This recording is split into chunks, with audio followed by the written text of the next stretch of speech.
Southeast Asia is a region filled with abundant life and biodiversity. It is a region where cultural diversity is also endless. Historically, Southeast Asia was able to culture and cultivate early Southeast Asian colonies into great free colonial empires like the Majapahit and the Khmer. These kingdoms were the epitome of early genuine Southeast Asian cultural evolution. Afterwards, the introduction of Indian and Chinese traders brought about knowledge and change in the region's socio-political systems and ideologies.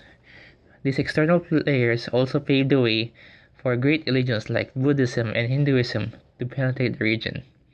Hence, the evident influence of Indian and Chinese culture in Southeast Asian art and architecture, and even societal practices. Southeast Asia might be a region of great biodiversity, culture, and endless possibilities. However, its cultural identity today might not be possible if it weren't for the introduction of Western colonizers. Colonialism meant a whole new era for Southeast Asia. The Western powers made clear the separation of states in Southeast Asian nations as they settled on the boundaries of the territories that numerous countries had interest on. The Dutch colonized Indonesia, the French took Vietnam, and the rest of French Indochina. The Spaniards evangelized Christianity into the Philippine Islands, and the British overwhelmed Malaysia, Singapore, and Burma. Thailand, which was called Siam at the time, was the only Southeast Asian country which was never colonized, but still there are hints of European influence, specifically from the British, on the way it conducts itself on a socio-economic scale. This meant that during the time, Siam had to cope up with the colonial political economic system at the time to survive. In the longer term, however, the colonial era established and strengthened important cultural and historical ties among the countries of the region. However, the colonial era established and strengthened important cultural and historical ties among their countries of the region. Though these countries endured the colonial experience while being virtually isolated from one another, the similarity of their experience gave them common resentments and aspirations. The Europeans initiated a new regional identity as from a global perspective. The range of cultural differences among Southeast Asian nations appeared smaller against the spectrum of people and cultures arranged in the political configurations of our global politics. A common resentment against European colonial rule, perceived racial arrogance, and imposed standards of civilization called forth Asian solidarity. This is why, throughout history, colonialism has been seen as an oppressive measure initiated by the European countries by conquering less developed nations and exploited their peoples and natural resources. However, colonialism did offer positive benefits in the formation of the political and economic structures in Southeast Asian countries that are shown today. Western colonizers have greatly influenced the social development of these Southeast Asian nations. The European influence on Southeast Asia promoted the emergence of a new middle class due to the new educational system introduced by colonial governments. With government training schools and civil service, government jobs were made more available in colonial Southeast Asia, where many Southeast Asians were educated in such both local and Western education. In Malaysia and Vietnam, education took the form of training interpreters, government officials, and some professionals to fill out the lower ranks of administration of government. Aside from the political and economic influences, these colonial legacies gave ASEAN countries the knowledge and contributed to the religious and social cultural development of the region. Formal education was a concept introduced to Southeast Asia by the colonial powers. For one, the British adopted a more hands-off policy and decentralized approach in providing education, as education was deemed for the majority. The British educational process was accompanied by a cultural transformation through educational initiatives such as Malay Vernacular School in countries like Malaysia and Singapore. To accomplish this, education in British colony was based on a balanced educational policy where English and the British did not want to displease native peoples by abolishing their cultural institutions. This was because their main purpose was to create a corps of suitably trained, locally recruited minor officials and clerks for the colonial service. Traditional elites from among the Malays would be given an English education and groomed to govern Malaya. With this introduction of a competent civil service and the colonial legacies of the West gave Southeast Asian countries the idea of the nation-state and bureaucratic structure, education for the youth in political theory and human rights, new economic opportunities and perspectives in religion. Many indigenous leaders did not object to the governmental structure necessary to projecting power that was set up by the colonizers. Even Thailand, which was never directly colonized, still adopted Western ideas that have stemmed from their exposure to these European colonizers. King Chulalongkorn, for one, was friendly to the idea of diplomatic relations with European powers in the hopes of retaining Siam's overall independence. Due to his exposure to Europe and thorough Western ideas, King Chulalongkorn was able to deliver major reforms in the country. The internal reforms include the reorganization of government into ministries with functional responsibilities, and the creation of a centralized bureaucracy, systematization of government revenue collection, the abolition of slavery and labor service requirements, the establishment of law courts, and the introduction of a model school system. The Spanish and the Americans also introduced the educational system in the Philippines. It was the Americans, however, who were the principal contributors of the basic educational systems that are now embedded in the Philippine educational system. Education had become a very important issue for the United States colonial government since it allowed the spread of American cultural values, particularly the English language, to the Filipino people. The spread of democracy and formation of good citizens, including the rights and responsibilities of the people, were the focus of American education in the country. Instruction in the English language and American history led to the forming of a national identity and Filipino nationalism that would deter the mistakes the Spanish had that would incite uprising for the local populace. This was called benevolent assimilation. This benevolent treatment in turn would make any uprising against the American Commonwealth government in a place like the Philippines a less likely scenario. Aside from education, there are improvements in standards of living and health. The cities of Southeast Asia in the colonial period were crowded, dirty, crime-filled, expensive, and unhealthy. However, because of colonial cities were also places of administration, standards of living in the cities also improved. For example, clean water was provided for drinking and cooking to prevent epidemics like cholera and typhoid from breaking out. Improved sanitation through the digging of latrines and wells, as well as a waste removal system, was implemented to prevent disease outbreaks. In general, because of better world trade connections, there was also reduced incidence of famine. The import and cultivation of new crops like corn and sweet potatoes also reduced the number of famine in Southeast Asia.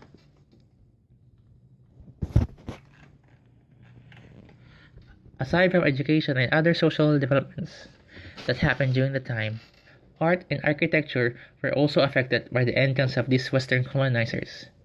From the parliament buildings of Singapore and Malaysia towards the Hispanized architecture of Intramuros and Vigan in the Philippines, it was apparent that Western colonizers have greatly influenced art and architecture in ASEAN countries. The predominant themes of Southeast Asian arts have been religion and national history. The arts of Southeast Asia have no affinity with the arts of other areas except India. The European theory of art for art's sake found no echo in Southeast Asian arts, nor did the European division into secular and religious arts. Unlike the European artists, the Southeast Asian did not need models, for he did not strive to be realistic and correct in every anatomical way.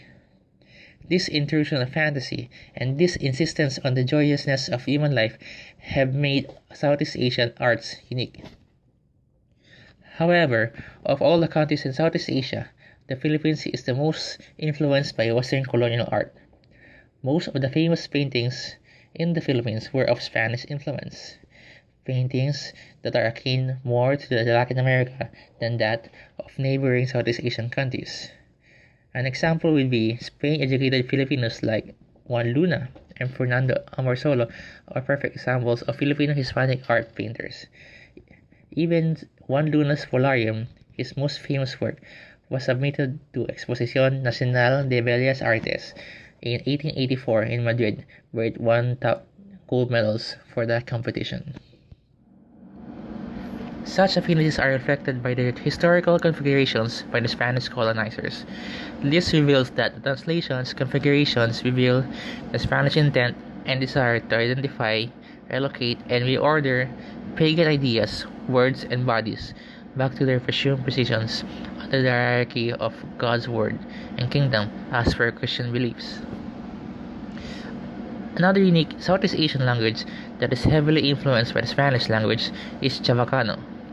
Chavacano is the only Spanish-based Creole in Southeast Asia, with speakers mainly based in Zamboanga City, surrounding municipalities, parts of Davao, Cotabato, and Cavite.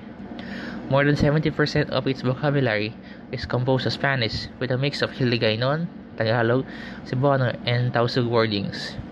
Never has a Southeast Asian language been so similar to the Spanish language itself. The story goes that when Spanish colonizers wanted to build a stronghold in Zamboanga, to be the frontier fort in the moorlands of Mindanao, the Spanish recruited Spanish laborers and Mexican slaves that came from the Manila-Acapulco galleon trade. Also, because of the insufficient manpower, laborers from Cavite, Cebu, Bohol, and Panay had to be imported to help in the construction of the fort, now known as Fort Pilar. This mix of local languages and Spanish speakers gave birth to Chavacano. Apart from Spanish influences, English is predominantly spoken in Southeast Asia today due to British and American colonization. In fact, English is a medium of communication in the ASEAN organization. Due to the widespread use of English in Southeast Asia, different English regions and dialects rose from its usage. Southeast Asians incorporate English and their local languages in informal communications like Singlish in Singapore, Tinglish in Thailand, and Taglish in the Philippines. Singlish, for one, is regarded as the state language of Singapore. This was due to the multi-ethnic composition of the populace in the country. Although there is a difference in usage of English and Singlish in Singapore, English is used for formal situations like at school or at work, while Singlish is used with family, friends, and everyday life. Taglish follows the same principle as Singlish, wherein it is used in formal settings most of the time. Taglish is more of a code switching between English and Tagalog that has been developed in Manila, wherein English is mixed with Tagalog wordings in verbal and even written communication. Tinglish, however, is the imperfect macaronic form of English for the native Thai speakers, due to the language difference from the first language. Differences from native English include errant pronunciation, unusual word choices, and grammatical anomalies, as well as innovative vocabulary items. The characteristics of Tinglish include omission of pronouns and of the word to be, use of present tense plus already instead of the past tense, non-use of incorrect, use of articles, declensions, prepositions, and conjugation, and addition of final Thai particles like I don't know na. Regardless of the local language, it is very evident that the arrival of Western colonizers have made their mark in the indigenization of languages in Southeast Asia. Aside from the arts and sociocultural influences of Western colonizers, their arrival also had a significant impact on the economic sphere of ASEAN countries that would determine its course today. This economic knowledge from the Western world brought about rapid changes to the physical and human landscape and introduced the region to a new worldwide capitalist system. For example, Siam, though not colonized, was compelled to adopt economic policies similar to that of the colonial powers. This led budding ASEAN states to shift their concerns to extending bureaucratic control and creating stability and conditions for success in a capitalist world economy. The economic systems of the Western colonizers provided ASEAN countries with a framework for the integration of commerce. The West also gave Southeast Asia the economic structure in a country to produce high-level goods. Due to the emergence of the bureaucratic structure and with economic incentives from the acquired knowledge in the politics and economic measures from the European settlers, the people in the region began to remain in a single place to produce raw materials, increased in population, and began developing urban centers that led to the rise of today's ASEAN cities. Western and European colonizers' influences on economic concepts and ideologies are so embedded that ASEAN patterned their ASEAN economic community with that of the European Union. The ASEAN economic community aims to create a single market and production base, a highly competitive economic region, and a region of equitable economic development, and a region fully integrated into the global community, all of which are present in the economic system of today's European Union.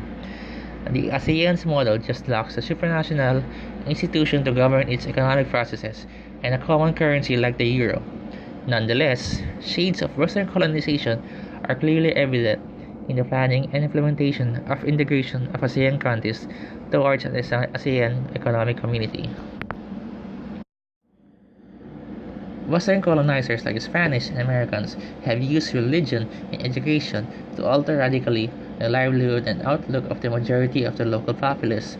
An example of this approach would be the idea of a benevolent assimilation, which the Americans used to help the Philippines become a more democratic government by mirroring American laws and policies peacefully.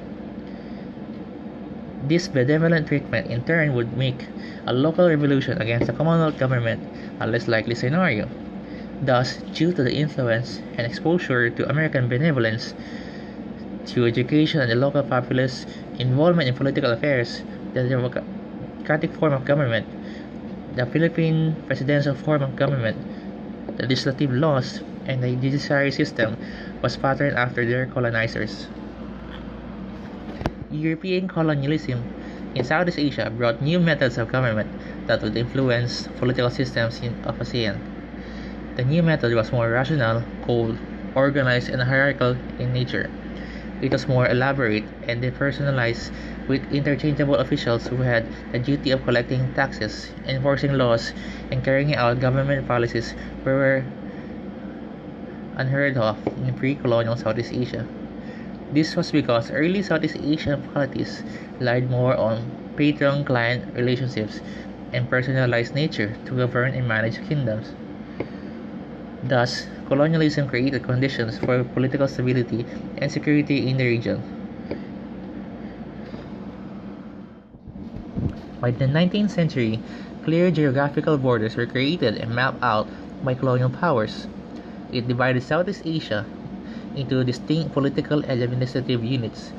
This came with networks of roads, railroads, telegraph wires, and postal systems connected to the centers of the various European empires. In pre-colonial Southeast Asia, it was a mandala theory on which countries were operated. This meant that boundaries were determined on whether powers could get tribute and manpower from various villages, towns, and other kinship systems. These political boundaries would lead to the several territorial conflicts between Southeast Asian countries. But nonetheless, it did help create a separate boundary and national identity of each country it divided. The colonial legacies of the West gave Southeast Asian countries the idea of nation-state, bureaucratic structure, education for the youth in political theory and human rights, new economic opportunities, and new perspectives in religion. Colonial legacies may have shown history the harshness of a dominant state, but their legacies have influenced modern-day Southeast Asian socio-cultural, political, and economic models. If not for the impact of Western colonialism, these countries would be still fragmented polities who would be in constant conflict with each other because of issues regarding differences in ethno-religious and cultural misunderstandings. The future of ASEAN lies in the positive outlook of the lessons learned and gained from Western colonization.